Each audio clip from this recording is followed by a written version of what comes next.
एक समय की बात है, महात्मा बुद्ध अपनी तपस्या में लीन थे। उन्हें तपस्या में बैठे हुए कई दिन बीत चुके थे। तभी एक शिकारी उस रास्ते से जा रहा था और उस शिकारी ने महात्मा बुद्ध को पहचान लिया। शिकारी ने महात्मा बुद्ध के बारे में बड़ाई सुनी थी, किंतु वह महात्मा बुद्ध की बड़ाई से संतुष्ट नहीं था। उसने परीक्षा लेने के लिए सोचा।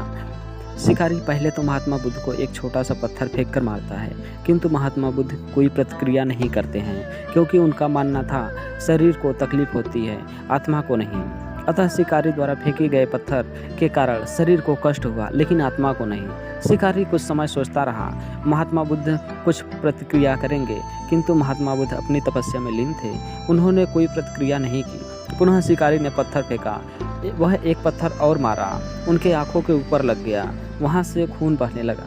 महात्मा बुद्ध को आभास हुआ उनके शरीर से रक्त बह रहा है, किंतु वह फिर भी अपनी तपस्या में लीन थे और नहीं उठे। शिकारी को गुस्सा आया और उसने एक पत्थर उठाकर फिर मारा और वो महात्मा बुद्ध के आंखों के ऊपर लग गया और खून बहने लगा। इतनी पीड़ा महसूस कर बुद्ध की आंखों से आंसू निकलने लगा।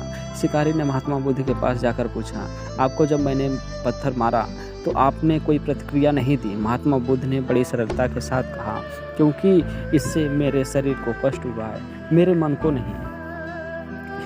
शिकारी अचंभित रह गया। उसने पूछा, आपके आंखों से आंसू क्यों बह रहे थे? इस पर महात्मा बुद्ध ने कहा, तुम्हारे द्वारा किए गए अनुचित कार्य के कारण मेरा मस्तिष्क, मेरी आत्मा विचार कर रही थी कि तुमने इतना बड़ा पाप किया है, तुम्हें कैसी सज़ा मिलेगी। बुद्ध की बातों को सुनकर शिकारी महात्मा बुद्ध के चरणों में नतमस्तक हुआ और उनसे क्षमा याचना की। महात्मा बुद्ध क्षमाशील व्यक्ति थे। उन्होंने तुरंत शिकारी को क्षमा कर दिया और अपना आशीर्वाद दिया। वह शिकारी महात्मा बुद्ध का आशीर्वाद पाकर एक महान व्यक्ति और साधक के रूप में जीवन व्यतीत करने लगा। दोस्तों, आज से हमें ये सीख मिली है कि जो भी व्यक्ति जैसा भी कार्य करेगा, उसका परिणाम उसे स्वयं मिलेगा।